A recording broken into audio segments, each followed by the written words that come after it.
If you are a fan of the Bricklink Designer Program, you know that Series 5 sets are currently available. What you might not know is that Series 8 finalists were just announced. Now, these are going to be available for pre-order in 2026, so we've got a long way to go, but there's something interesting about these finalists, and that is, once again, castle fans get their wish. Yet another large castle that fans can pre-order. Why is it that LEGO castle fans always seem to win these votes? We'll unpack that in this video and how it could change moving forward. I'm going to give you 3 reasons why I think LEGO fans keep winning these votes, but in order to get to those reasons, I do want to provide a little bit of background information, both in terms of the Bricklink Designer Program and LEGO Castle, as well as some other themes like Pirate and Trains, which also do very well in these votes. So with the Bricklink Designer Program, we've had now 5 series that have been made available for pre-order. There were a couple from before, like 2019 and a little bit after that, that were under a different program or different selection process. But since we started with Series 1 up through Series 5, 6, and 7, which have been announced, there's always been, on average, 1 castle set per wave. And that is unique to other sub-themes. You'll have usually a train, but not always, usually a pirate set, but not always. You'll find some type of buildings, but they're not coherent in terms of what they represent. So castle is the most consistent one there. Now, to unpack this a little bit more, I think we need to understand what's known as an evergreen theme. LEGO, beginning in the 1970s with the advent of the minifigure in 1978, I believe it was, LEGO created what's known as evergreen themes. At the time, these were town, which became city, castle, and space. Now we know that town became city, space kind of evolved into Star Wars for a while, although there is a sub-theme of space within the city theme. And then castle. Now in the 1980s, late 80s, pirates were added to the evergreen status. Now, what does evergreen mean? It means that LEGO would consistently produce sets for these themes so that you would always kind of get every 3 or 4 years a new cycle or wave of sets that would include, in the castle context, a big castle, maybe a smaller one, some carts, and maybe, depending on the years, a civilian style set, and you'd have a couple of different factions available for purchase at any point in time. Now that continued as an evergreen theme, castle did, from the 1970s with the advent of the yellow castle all the way through the early 2010s. Now there were some pretty lean years in there where we didn't have a lot of offerings, and there were some years, honestly, with the Knights Kingdom 2, I know some of you might like that. I personally couldn't stand them, they looked like jelly beans, but at the same time, they were still castle sets. And again, I would say those were lean years. But since the early to mid 2010s, we haven't really seen a consistent castle theme.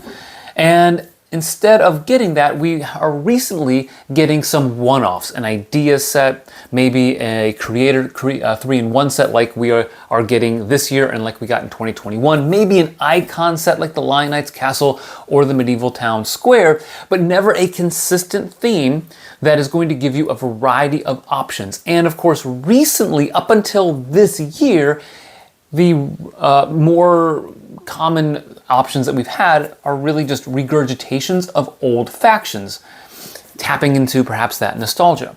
Now, castle is not the only theme to go through something like this. Like, we know that train fans have often been clamoring for more detailed trains available for purchase from LEGO. We also know that pirates have not had a consistent theme in a long time, about the same as castle. And again, some idea sets like the Pirates Barracuda Bay, Bricklink Designer Program, maybe a couple freebies as the Ray's Castaway gift with purchase, but not a consistent set of pirate sets.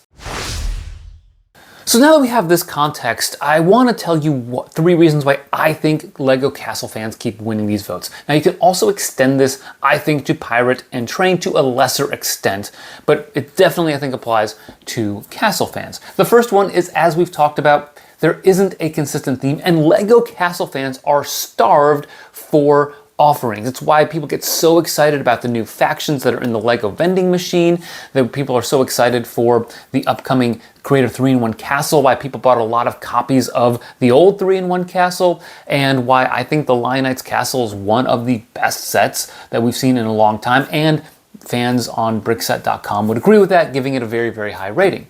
So without that theme, Lego Castle fans are looking for alternatives, looking for other opportunities to get castle sets. And if that means voting for the Bricklink Designer Program to get those castle sets into production, they're definitely going to do that. The second reason is that there are a ton of submissions for Lego Castle. Now, if you break down voting behavior and things like that, it is possible that maybe some of those submissions could take attention from other ones within the theme of castle or the medieval theme. But the reality is, when you go to vote for the Bricklink Designer Program, you can vote for all of them, and you rate them on how much you like them. And I think a lot of people are going to give castle sets a lot because there are a lot of them out there. And so you can look at the full opportunities and the full range of sets you can choose from and vote for the ones you like the most. And again, maybe there could be some vote splitting, but honestly,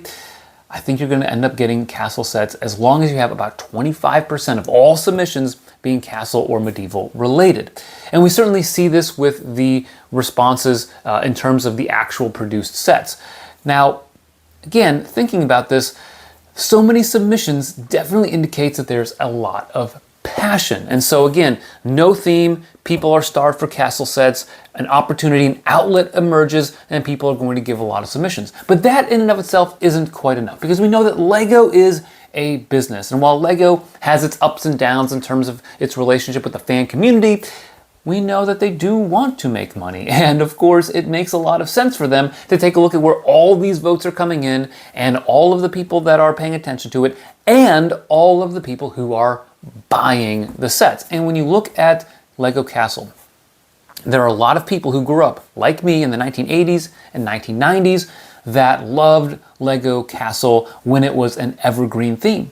And now those Gen X and millennial people are solidly in their careers, in their 30s, 40s, and 50s.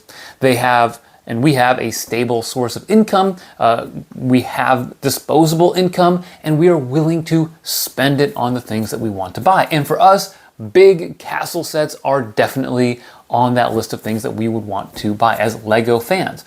And so it helps that not only is there no consistent theme, and we're looking for those sets, and that there is an outlet through the Bricklink Designer Program, and there are a lot of submissions, and we keep buying them. And Lego knows this. And I think this is one of those situations where if you watch the reveal video for these sets, you know, Shy Time is on there, and he mentions we're in the golden age of Lego. And I've made a video about the golden age and whether we're in that or not, but I think it's really an interesting discussion. But the reality is, enjoy it while you can if you are a Lego Castle fan, because, and I mentioned this at the beginning of the video, when can that change? Well, it changes when the older millennials and the Gen Xers stop buying Lego. At some point you accumulate so much you don't really need anymore. Maybe you start selling stuff off and you're not as into it as you were. And we also know that there's going to be a new wave of people, maybe the younger millennials, Gen Zs, they're going to have their own preferences. And if the Bricklink Designer Program and Lego Ideas votes and all those kinds of things shift with consumer preferences, that castle and medieval options may not be as popular in 5-10 years, maybe sooner, depending on the options that we have to vote for. So in conclusion, I just want to say I'm grateful for Lego fans who keep voting for castle options, because we love castle, and I look forward to possibly getting some of these. I don't guarantee that we buy every single wave or a set from every wave of the Bricklink Designer Program, but I am definitely intrigued by it. But I like the fact that we have some options as Lego Castle fans, and enjoy this time while you can. I don't know when it will end, but I'm pretty sure at some point it will come to an end as these preferences change. So enjoy it. If you have the money and you are interested in buying it, this one for the Bricklink Designer Program Series 8 is going to be Dustmark Castle, which is a very unique take on a castle in terms of the setting and the context, which I think is really cool. And I look forward to delving more deeply into that particular option as we determine if we're going to buy it. All right, well, that wraps up this video. Thanks for watching. Make sure you like this video, subscribe, and always remember to keep building together.